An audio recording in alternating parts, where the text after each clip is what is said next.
परमार्थ की बात को समझने की योग्यता भगवत कृपा पात्र में होती है, अन्यथा नहीं होती। परमार्थ को प्रवचन किया जा सकता है, प्रवचन सुना जा सकता है, लेकिन समझ परमार्थ की आना ये केवल कृपा से होती है। और समझ आ गई तो फिर बात बन गई।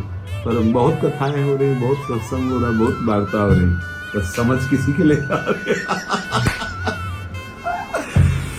बहलिया आएगा, दाना डालेगा, जाल बिछाएगा, फसला नहीं, वही गा रहे और उसी में फंस रहे। बहलिया वो भी एक साधु ने पक्षियों की दुर्दशा देख करके, वो उनमें इतनी सामर्थ्य थी, पक्षियों को सिखाया, तुम सब पक्षियों को सिखा दो, बहलिया आएगा, दाना डालेगा, जाल बिछाएगा, फंसना नहीं, सबको सिखा दो।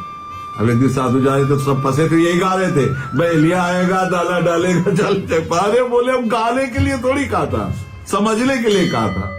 तो हम लोग आज प्रवचन करते हैं यही, माया बड़ी दुरंत है, माया में फंसना नहीं, दुर्गति हो जाएगी। उसी में फंस रहे, उसी की चाह करके वो बोल रहे हैं, उसी में फंस करके। यही हरिमाया बलवंत भगवान, बड़ा विचित्र खेल है, आश्चर्य होता है। प्रभु हंसते रहते हैं अपनी माया को, उन्हीं की हंसी से तो माया प्रकट हुई ना, हंसते रहते देखते बहुत।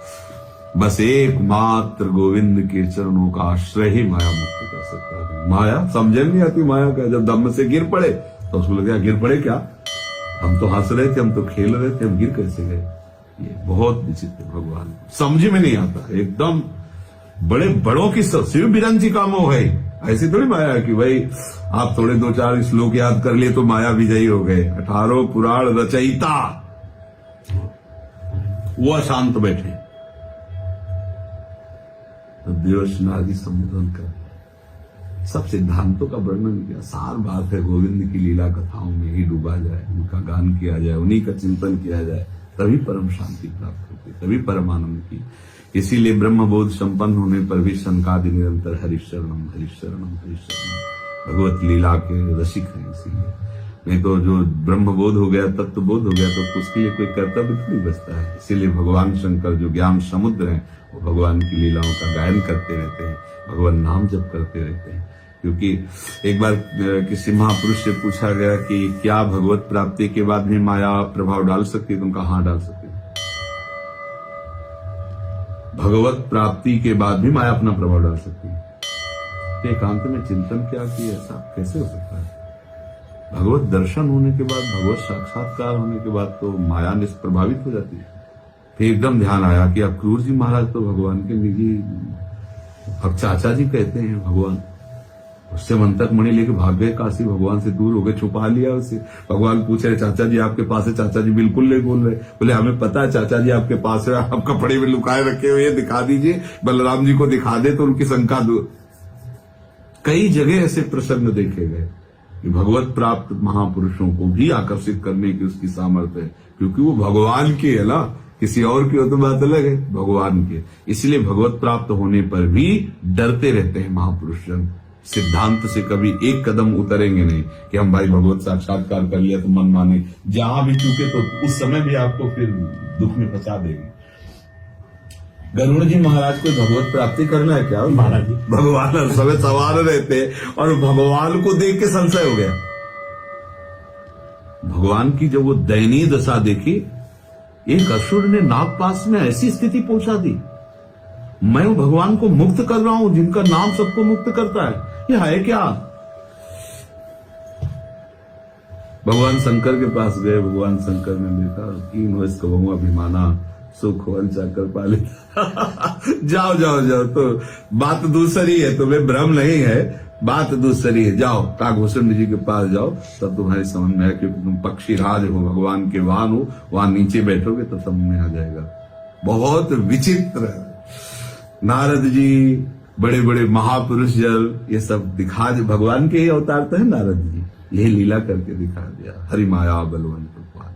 इसलिए चाहे कोई भगवत प्राप्त हो, चाहे कोई सिद्ध हो, चाहे समाधि, तो सब हरिशरणम हरिशरणम, महाराज बचाए रखना, बस आप बचाए रखना।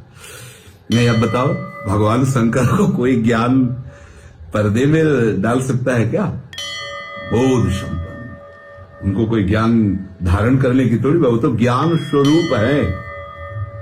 मोहिनी रूप धर के मन मुस्कुरा दिया, भूल गए। भूल गए। अब बताओ किसकी चलेगी? ये ऐसे नटखट है कि अगर अपने पे आ जाए तो कोई नहीं है, क्योंकि किसी को कोई है ही नहीं। बहुत विचित्र खेल है, बहुत। इसीलिए हरीश शरणम, हे नाथ मैं आपकी शरण में बस इसलिए, चाहे जितनी ऊंचाई पर चढ़ जाओ, हरीश शरणम, उनके तलवे के नीचे ही रहो, अभी आनंद रहेगा। श्री हरिवंश महाराज जी, महाराज एक तो जैसे आंखों में अंजन की तरह हृदय में आले हो जाए जुगल जोड़ी का, पर उसके लिए निरंतरता नहीं बन रही है, तो वो कैसे हो पाएगा? हमसे तो कुछ नहीं हो रहा महाराज। नहीं, भजन के लिए तो हम ऐसा नहीं कह सकते कि हमसे कुछ नहीं हो रहा। हम उनके हैं, उनके सिवा और कुछ सोचेंगे ही नहीं। और कुछ सोच आ रहे तो जहां सोच आ रहे हम वही उनको देखेंगे। नहीं, करना पड़ेगा, इसलिए ऐसा नहीं होगा। अब हमारी सोच हो रही पुत्र में जा रही, पुत्री में जा रही, संसार में, तो मेरे राधा वल्लभ लाल इस रूप में, मेरे राधा वल्लभ लाल, जो उपाय बताया जा रहा है उसमें आप लगना पड़ेगा। ऐसा नहीं, कृपा तो है, उस तरफ सब नहीं जा रहा हूँ, लेकिन जैसी निरंतरता लगातार उसमें चाहिए ना। जब नहीं तो अंतर क्या है? जब नहीं हो रहा हमारा। नहीं, अंतर क्या है? देखो, निरंतरता नहीं हो रही तो अंतर में क्या है? अंतर में तो वही है। तो फिर निरंतरता। देखो, एक उपासक की भूख होती है भजन की, उसमें लगता है कि जैसा भजन होना चाहिए वैसा नहीं हो रहा, एक तो वो होता है। और एक सच्ची बात होती है कि मेरे से निरंतर भजन नहीं होता, तो फिर अंतर में होता क्या है? जहां अंतर पड़ता है वहां क्या होता है? बस ये पकड़ो, वो तो वही रहते हैं। तो बस ये अंतर क्या है? ये देखना है ना अंदर से। अगर वो दैन्यता, वैष्णव दैन्यता की निरंतर भजन नहीं होता, वो बात अलग है, लेकिन हम कह रहे होता क्या है, तो बस फिर चिंता नहीं करनी है। और देखो, कुछ होता हो या ना होता हो, हम लाडली जी की हैं, इसमें तो कोई संशय नहीं है ना, है? इसमें तो कोई अंतर नहीं ना। बस फिर आप निश्चिंत रहिए, और जितना आपसे प्रयास है, जितनी ऊर्जा शक्ति है, उतनी आप नाम में, वाणी जी में, सेवा में लगाइए। तो क्या सारा कार्य तो आचार्य गुरुदेव इष्ट विराजमान है। हाँ, बस आनंदित रहे।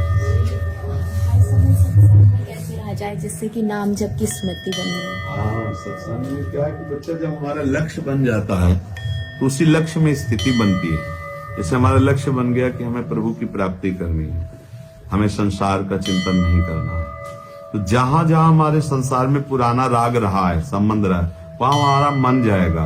अब हम वहां अपने प्रभु को देखें तो बहुत जल्दी सत्संग होने लगेगा। ये जो हमारी वार्ता होती है, ये सत्य वार्ता होती है। सत्संग अपने आप से होता है, सत्संग किसी दूसरे से नहीं होता। अंदर आपका चिंतन गलत गया, कुसंग हो गया। अंदर नाम चल रहा है, वाणी चल रही है, तो ये सत्संग हो गया। प्रियालाल का नाम सत्य है, प्रियालाल का रूप सत्य है, प्रियालाल की लीला सत्य है, प्रियालाल का धाम सत्य है। अगर ये चिंतन चल रहा तो ये सत्संग हो रहा है। अगर आपने सत्संग बाहर का सुना और अंदर का संसार चिंतन चल रहा तो ये कुसंग है। हम लोग कुसंग को बाहर देखते हैं कि कोई गंदा आदमी मिल गया तो उसे हम कुसंग कहते हैं, वो तो है ही है, लेकिन सच्चा कुसंग अंदर है, जो अंदर गंदी बातें चिंतन की जाती है, शास्त्र विपरीत बातें चिंतन की जाती है, भगवत मार्ग की विपरीत बातें चिंतन, वो सब कुसंग है। और जो प्रियालाल का नाम रूप लीला धाम का चिंतन, यही सत्संग है। और 24 घंटे सत्संग में रहने का मतलब नाम जप करना, धाम चिंतन करना, प्रियालाल के रूप की जो बढ़िया महिमा वर्णन है, देखो भाई सुंदरता की सीमा, ये गाना गाते गाते हृदय में वो रूप झलकना, ये सब आगे आगे होता जाएगा, बस आप लगी रहिए। ठीक है? हाँ जी। महाराज, एक्चुअली क्या होता है कि हम जब सुबह जप करता हूँ मॉर्निंग में, तो विषय चिंतन रहता है दिमाग में, तो विषय चिंतन कैसे दूर करें सुबह जप करते हुए? आप उसको डिलीट नहीं होने दे रहे हैं, आप उसको बचाए रख रहे हैं, आप उसमें महत्व बुद्धि रख रहे हैं। उस समय मंत्र सुनना है, नाम सुनना है, और उस नाम जितना आप मंत्र में एकाग्र होगा उतने विषय सामने आएगा। वो डिलीट होने के लिए मैसेज आ रहा है, चुपचाप डिलीट होने दो, नाम जप में लगे रहो, ना कहीं बाहर चिंतन की चेष्टा करो, ना उसमें सुख मानो ना उसमें दुख मानो, डिलीट होता चला जा रहा है। मन को हमें खाली करना है। बहुत जन्मों की इसमें सब छिपे भरी हुई हैं, पूरा डिलीट करेगा ये नाम और मंत्र, चाहे नाम जप करो या मंत्र जप करो। मन सब में लग जाएगा, लेकिन देखना नाम मंत्र में नहीं लगेगा। इसकी चाल देखना सूक्ष्मता। पाठ हो रहा है हम झूम जाएंगे, कीर्तन हो रहा है नाच लेंगे, सेवा कर रहे हैं वो भी हो जाए, लेकिन एकांत शांत बैठ करके मंत्राकार अब इसके बस की बात नहीं, क्योंकि इसी में मरता है। अन्य जगह तो ये अपना पोषण करता रहता है, लेकिन जब एकाग्र होकर हम मंत्र और नाम में लगते हैं तब नाम मंत्र प्रभाव सबसे पहला मन पे डालता है, उसकी जितनी गंदगी वो सब बाहर निकालता है। अब उपासक अज्ञान से युक्त रहा है, अविद्या से ग्रसित रहा है, उसको लगता है कि जब मैं विषयों में खेल रहा था तब इतना गंदा चिंतन नहीं था, जब मैं भजन में बैठता हूं तो इतना गंदा चिंतन, इतना आकर्षण, हमारा तो दिमाग खराब हो जाता है। नहीं, बिल्कुल डिस्टर्ब होने की जरूरत नहीं, बहुत बढ़िया कार्य हो रहा है। अंदर के सारे गंदे मैसेज बाहर निकाल रहा है मन, और उसमें प्रियालाल के अच्छे अच्छे सद्गुण भरे, अच्छे अच्छे विचार भरेगा। तो पहले अनर्थ निवृत्ति होता है ना, संतों के संग से भजन की और भजन क्रिया से अनर्थ, ये अनर्थ निवृत्ति है। वो जो दुर्वासना मम सदा परिकर्षयन्ति, यही तो अनर्थ है, असाधन यही तो है ना। अब उसी असाधन को तो डिलीट कर रहा है। घर के भीतर आए तो दरवाजे में बैठे व्यक्ति को दिखाई देगा, और घर के बाहर जाए तो दरवाजे में बैठे व्यक्ति को दिखाई देगा। तो अब वो आ नहीं रहे, क्योंकि बहुत बड़ा समर्थ विराजमान हो गया है। नाम पहाड़ो दिवस निश, कैसे कोई आ सकता है? अब इनको भगाया जा रहा है घर से, हृदय रूपी घर से। तो आपको प्रसन्न होना है। जैसे जैसे गंदी बातें आ रही, गंदे चिंतन आ रहे, विषय चिंतन आ रहा, दुखी नहीं होना और उसमें रस नहीं लेना, दोनों बातें। अब जैसे आपको प्रिय लगा वो विषय जो दिखा रहा है, तो आप राग से उसको रोक रहे हैं, अब वो डिलीट नहीं होगा। और आप दुखी हो गए हैं तो आप द्वेष से उसको पकड़ रहे हैं, इसलिए डिलीट नहीं होगा। न राग न द्वेष, अंदर से प्रसन्न रहो, जा रहा है, सब जा रहा है, राधा राधा राधा राधा राधा राधा। समझ पा रहे? ये बात पकड़ोगे तभी आप स्थिर हो पाओगे, नहीं तो ये आपका ही प्रश्न नहीं, ये तो हजारों बार प्रश्न हो चुका है। इसको डिलीट होना ही है। आज करो या 10 वर्ष बाद करो या 10 जन्म बाद करो, और यही डिलीट करेगा नाम ही, मंत्र ही। निर्मल का मतलब क्या होता है? कोई भी अंदर अब अन्य बात नहीं रह गई, तो निकलेगी ना, जो अंदर है वो निकलेगा। अंदर घर में 10-20 लोग बैठे हैं, तो जब डंडा चलेगा तो निकलेंगे, तो बाहर ना, तो गेट वाले को दिखाई देंगे ना। तो आप अंतर्मुख हो रहे तो आपको दिखाई दे रहा है ये विषय चिंतन, ये विषय चिंतन, ये विषय चिंतन। ये अभी थोड़ी हो रहा है, पहले तो विषय चिंतन में ही रहते थे, अब नाम गया तब आपको लग रहा है कि विषय चिंतन हो रहा है। वो सावधानी, अब बस चुप शांत गंभीर जा रहा है। बिल्कुल परेशान नहीं होना, बिल्कुल परेशान नहीं होना। अमंगल का तो कोई प्रश्न ही नहीं उठता। नाम चल रहा है तो अमंगल का, मंगल दृश्य दसहु, 10 दिशाओं में कोई तुम्हारा मंगल नहीं कर सकता। बस साधक क्या घबरा जाता है। अच्छा, हमारी क्या है, मन से इतनी मित्रता रहे कि वो जो मांगे हम बिना उसकी पूर्ति किए चैन से नहीं रह सकते। भाई ये मित्रता तोड़नी होगी। और ये छोटी मोटी हमारी उसकी समझौता ले, बहुत पुराना समझौता है। जहां आप उसके समझौते को तोड़ना चाहेंगे तो उसका प्रमथन स्वभाव है, वो ऐसा अंदर मार लगाएगा ना, लगता है कुछ और धर्म कर्म जो कोई ये सब रखा है, पहले इसकी बात पूर्ति करते तो चैन मिले। भाई इसको सह जाए सोई महात्मा, और नहीं सह गया तो फिर पूरा संसार इसी में लगा हुआ है। समझ रहे ना? कोई संशय इसमें? गुरुदेव भगवान, बचपन से बड़ी जीवन में उद्दंडता रही है, अब डर लगता है कि इस राह पे कैसे चले। हाँ, वो क्या है, उद्दंडता माया कृत स्वभाव में होती है। अब हमें जो डर लग रहा है वो हमें नहीं लग रहा है, उस मन को लग रहा है जो मायाकृत भोगों में फंसा रहा है। अब ये है सच्चिदानंद मार्ग, तो उसको डर लग रहा है। उसी डर को दूर करने के लिए नाम जपा जाता है। श्री हरिवंश नाम बल लाओ। तो जैसे घी दूध पाने के बाद शरीर में जब जोर आता है ना, ताल ठोक देते हैं, ऐसे भजन करने के बाद जब मन में बल आता है तो माया से ताल ठोक देता है। अब हरि शरणम देखते तो क्या बिगाड़ लेगी? कुछ नहीं, कुछ नहीं। ये मन डर रहा है। मन जो विषयी मन है ना, तो सोचता है इस मार्ग में आने पर हमारी खुराक नहीं मिलेगी, इसलिए घबराता है। आपका ही नहीं, सबका घबराता है।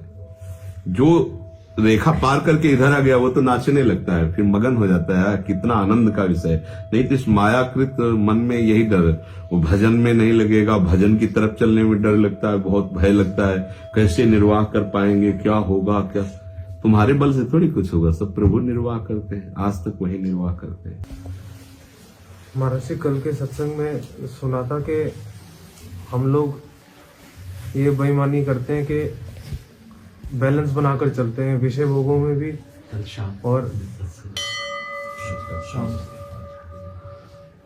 महाराज जी ऐसे ही इसी गलती से ग्रसित सब है, आप ही थोड़ी हो, सब है सबके हृदय में। दुर्वासना मम सदा परिकर्षयन्ति। पर अभी तक इसकी दवा नहीं हुई थी, अब दवा शुरू हो गई है। शरणागत हो गए हो, नाम जप शुरू किए हो, सत्संग सुन रहे हो, अब धैर्य से रहो। पुराना रोग है, परहेज करते हुए महाप्रभु हरिवंश चंद्र जो परहेज बताया है, कुत्सित वाद विकार परधन सुनसिक मंद परति बंच, इस दवा में ये परहेज है। गंदी बातें मत करो, विकारें, काम क्रोध आदि से ग्रसित होकर किसी दूसरे की बहन बेटी का कभी कोई भी ऐसा भाव मत करो, दूषित भाव मत करो। कभी किसी के दूसरे के स्वत्व या धन की चोरी की भावना मत करो। अगर गृहस्थी में है और भाव नहीं ब्रह्मचर्य का रह पा रहा तो अपनी पत्नी से सहवास कर सकता है। भगवान ने ऐसा गृहस्थ धर्म में, अगर भगवत मार्ग में है तो फिर भगवान के आश्रय से उसको त्याग करके जो हृदय में जलन हो रही उसको सह जाए, अच्छा बन जाएगा। वैसे जलन तो दोनों में ही होती है, एक होती है कामना की जलन, फिर काम भोगने के बाद तृष्णा की जलन, और भगवत मार्ग में होती है काम की कामना की जलन, और त्याग के बाद और अनंत काल तक के लिए परम शांति, और इसमें अनंत काल तक के लिए जलन। भोगते हुए भी तृष्णा बढ़ती जाती है और वो जलता चला जाता है। तो एक बार तो इसको सहना ही पड़ेगा। सहत सहत बाढ़े भगति गृहतन गुरु हितगार। और ये गलती आप में ही नहीं, सब में है। जब तक भगवत प्राप्ति नहीं होगी तब तक कोई भी फिसल सकता है। ये कोई छोटी मोटी माया थोड़ी भगवान की माया है। तो इसलिए नाम वाणी का आश्रय लेकर गुरुजनों के प्रताप से चले। हम तो आश्चर्य मानते हैं, ऐसे कितने साधक हैं जो गृहस्थी में है, पति पत्नी है, स्वस्थ है, नई अवस्था है और ब्रह्मचर्य से है। हमें तो आश्चर्य होता है, ये कृपा से ही हो सकता है, अन्यथा नहीं हो सकता। ऐसा नहीं कि नहीं रहा जा सकता, उन्होंने निश्चय कर लिया मुझे अभी सुख नहीं भोगना, तो पास रहते हुए भी उनका निश्चय उनको संभाले हुए। तो ऐसा नहीं कि ये कोई अमृत है जिससे हम वंचित रह जाएंगे, तो फिर वो जलन सह नहीं पाते ना हम, और एक बार तो सहना ही पड़ेगा। ऐसी जलन नहीं होगी तो नरक में जलोगे जाके। भोगने वाले शांत हैं क्या? जो बहुत प्रकार से भोगों का सेवन करते हैं उनके अंता को तो तुम देख नहीं सकते, नहीं उनके अंता को देखो। न दिन में चैन है न रात में चैन है। विविध प्रकार के नशा, विविध प्रकार की दवाइयां खा करके केवल मन को शांत करना चाहते हैं, विविध भोगों में लगे हुए जल रहे हैं, और अंततोगत्वा ऐसी जलन में जाके गिरते हैं जहां शांति ही नहीं है। और यहाँ जो जला तो ऐसा चमका जैसे जलाने पर स्वर्ण चमकता है, जगत बंधनी हो जाता है। तो जलना तो दोनों तरफ है। उभय भांति देखे ते मरना, तब ताकि रघुनायक सरला। जब जल ही है तो इधर क्यों न जले, जहां शांति मिलनी है। ऐसा नहीं कि इसमें जलन नहीं है, जब तक वासनाएं रहेंगी तब तक तो जलना ही होता है। ऐसा बहुत बड़ी लड़ाई है। अब एक बार तो जलना ही पड़े। इसमें कह दे कि अरे भाई तुम्हारा भजन कम है इसलिए जलन होती नहीं, जितना भजन करोगे उतने उसको सहना। तभी तो साधु का पहला लक्षण तितिक्षा, सहनशील। और इसीलिए भगवान अर्जुन के सामने होते हुए भी कह रहे हैं कि तास तितिक्षस्व भारत, सहन कर उसको। यम ही न विध्यंते ते पुरुषम पुरुषर्षभ सम दुखा सुखाधिरम स्वमृतत्वाय कल्पते। जो धैर्य पूर्वक चुपचाप सह गया वो अमृत पद को प्राप्त हो गया। यदि तग्रे विषमेव परिणामे अमृतोपमम। जिसके सहन करने में विष जैसा लगता है पर परिणाम में अमृत है, और जिसके भोगने में अमृत जैसा लगता है परिणाम में विषमेव, उनको परिणाम में विष भोगना पड़ेगा। इसलिए विषय चुगा जिन चुगय मन, चुगत कछुक सुख होए, फिर फांसी ऐसी लगे ते सम दुख न कोय। बहुत सावधान रहो जी। मेरे को 2.5-3 साल हो गए हैं वृंदावन पास कर। एक अंदर से घबराहट सी रहती है। किस बात की? पता नहीं क्या अंदर से घबराहट सी रहती है, कहीं धाम नहीं छूट जाए। पता नहीं क्या, पता नहीं अंदर से कुछ ऐसा घबराहट क्या है कि कहीं ना कहीं शरणागति में अभी थोड़ी कचाई है, इसलिए कोई न कोई क्षेत्र बचा है वही घबरा रहा है। अगर वो भी रजिस्टर्ड हो जाए श्री जी के चरणों में तो फिर कोई भय नहीं रहेगा। फिर तो जा राखो ता रहो मान सुखरास ले। फिर ऐसा श्री जी हमारी कभी बाहर किसी को नहीं निकालती वृंदावन से, अगर हम ना जाना चाहें तो। कहीं न कहीं शरणागति में अंदर कुछ न कुछ अभी क्षेत्र बकाया रह गया है, वही घबराहट पैदा कर रहे हैं। हम शरणागति शब्द मंत्र से नहीं कह रहे, हम शरणागति कंठी से नहीं कह रहे, हम शरणागति हृदय के समर्पण से कह रहे हैं। जितना प्रभु को हृदय समर्पित होता जाएगा उतना ही वो निर्भय और निश्चिंत होता जाएगा। जब तक हम अपना अधिकार मानते हैं तब तक घबराहट होती है। तो कहीं ना कहीं आप अपने जीवन के आप जिम्मेवारी लिए हुए हैं, इसलिए घबराहट है। अगर आप अपनी जिम्मेवारी प्रभु को दे देंगे, योगक्षेमम वाहम्यम, फिर आप निश्चिंत हो जाएंगे, निर्भय हो जाएंगे, फिर आप फकीर हो जाएंगे वास्तविक। फिर आपको कोई डर नहीं रहेगा, कोई भय नहीं रहेगा। अपने प्रीतम से मिलने को किसी को डर लगता है क्या? है? अपने प्यारे का बुलावा हो तो एक एक कदम उत्साह में बढ़ते हैं कि अभी मिलेंगे जाके, अभी ऐसा। तो फिर सोचो, जैसे आप यहाँ आए मिलने के लिए, तो अब कितने मिनट आपको मान लो खड़े भी रहे हो, तो आपके अंदर उस समय दुख थोड़ी हो रहा है, उत्साह हो रहा है कि अगले मिनट में हम भगवान के भक्त से मिलेंगे या संत से मिलेंगे। तो ये तो एक छोटी सी बात है। बड़ी बात है कि अनंत भक्तों का पोषण जहां से होता है, उन प्रभु से हमें जब मिलने की बात आई तभी तो फकीर बने। तो फिर हमारे मन में घबराहट किस बात की है? कोई न कोई ऐसा क्षेत्र हृदय का है जो अभी समर्पित नहीं है। कहीं न कहीं कोई न कोई अहम की अभी जिम्मेवारी है अंदर, इसीलिए भय है। नहीं तो निर्भय अभयम सर्वभूतेषु, वो समस्त भूतों से अभय कर देते हैं जो भगवान की शरण में हो जाता है। ठीक है ना जी? हम जैसे गृहस्थ हैं, अब बहुत चाह होती है श्री जी को सच्ची में प्राप्त करने की, पर कभी कभी ऐसा लग रहा है कि फंसे हुए हैं और जैसे ऑस्ट्रेलिया देश में वहां पे बैठे हैं, तो मन में इस बात की घबराहट है। अब चाह बहुत है। आप बाहरी बात को लेकर के सोच रहे हैं, अगर अंदर से प्यार प्रभु से किया जाए, बाहर गृहस्थी में रहा जाए तो क्या परेशानी? गोपीजन भी तो गृहस्थ थी, प्रगट में उनके भी परिवार थे, पति पुत्र परिवार सबका भागवत में स्पष्ट लिखा है। पर वो प्रभु से प्यार करती थी, परिवार की सेवा करती थी प्रभु प्रसन्नता के लिए, सबको प्यार करती थी, दिखाई दे रहा है, पर वो प्यार प्रभु से करती थी और प्रभु की प्रसन्नता के लिए परिवार से प्यार करती थी।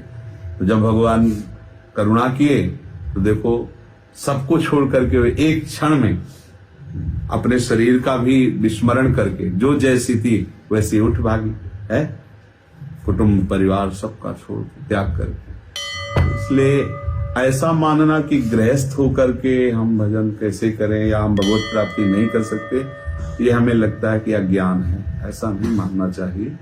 घर परिवार का कार्य प्रभु को समर्पित करते हुए, उनके दास बनकर उनका चिंतन करते हुए कहीं भी भगवत प्राप्ति की जा सकती है। जरूरी नहीं, मान लो आपका वृंदावन बराबर वास नहीं हो रहा, जब कभी समय मिले दर्शन कर जाओ, अपने घर में ठाकुर जी को दुलार करो, घर परिवार की सेवा करो और वो कर्म प्रभु को समर्पित कर दो कि प्रभु आपकी प्रसन्नता के लिए परिवार का सेवा होना। बढ़िया भजन हो रहा है। अंततोगत तो आपको भगवत प्राप्ति होगी क्योंकि आप जीवन प्रभु को समर्पित किए हैं। तो इसमें ऐसा मानना मैं गृहस्थ हूं, मैं भगवत प्राप्ति नहीं कर सकती, ऐसी बात नहीं। अंदर ही अंदर से नाम जप करो, परिवार की सेवा करो। महाराज जी, वो अभी वकालत की पढ़ाई चल रही है संसारी रूप से, तो महाराज जी धाम ना छूटे, नाम ना छूटे, श्री जी हमें ना छोड़ दे, तो किस प्रकार से आगे का? हम तो इतना ही शास्त्र के अनुसार तुम्हें बता सकते हैं बच्चा कि एकादश स्कंद में 9 योगेश्वरों में एक योगेश्वर उत्तर देते हैं कि मन से, वचन से, कर्म से, अनेक जन्मों के स्वभाव से, आदत से, अहंकार से जो जो भी चेष्टाएं होती हैं वो परम पुरुष नारायण के लिए की जाए। शास्त्रीय भाषा, परम पुरुष नारायण के लिए की जाए, इसी को शुद्ध भागवत धर्म कहते हैं। और इसमें आंख मूंद कर दौड़ने पर भी वो गिर नहीं सकता, भ्रष्ट नहीं हो सकता। तो जो जो भी कार्य हो रहे हैं प्रभु को समर्पित करते रहो, उनसे प्रार्थना करते रहो। इनमें जो कार्य आपके विरुद्ध हो, नाथ मुझे सामर्थ्य दो कि मैं वो विरुद्ध आचरण आपके ना करूं। हर कार्य प्रभु को समर्पित, क्योंकि सृष्टि भगवान की है ना। आपको भगवान की सृष्टि में वकालत का कार्य मिला है, तो जो जो भी कार्य करो, जब आपको पता है कि ये गलत है, ये अधर्म है, तो मुझे लगता है फिर वो नहीं करना चाहिए। अगर ये लग रहा है, कोई कह रहा है कि हम आपको 10 लाख रुपए देंगे लेकिन हमने इसको मारा है, आप मुझे बचा दीजिए, तो मुझे लगता है कि फिर ऐसी वकालत लेने से बुद्धि भ्रष्ट हो जाएगी। अगर अधर्माचरण से धन कमाया जाए तो वो भगवत समर्पित होने का भाव ही नहीं रह जाएगा, वो नष्ट कर देगा। ये जज स्वामी थे, तो जब उन्होंने वकीलों के द्वारा वकालत में दोषी साबित हो गया और उसको फांसी की सजा दी, तो आंसू भर के, वो एक आखिरी स्थिति होती है, जज की तरफ कहा साहब मैं बिल्कुल निर्दोष हूं, आपने तो फांसी दे ही दी है, तो मैं बिल्कुल निर्दोष हूं। वो उसका आंसू भर करके बोलना उनके हृदय में एकदम ऐसे लगा।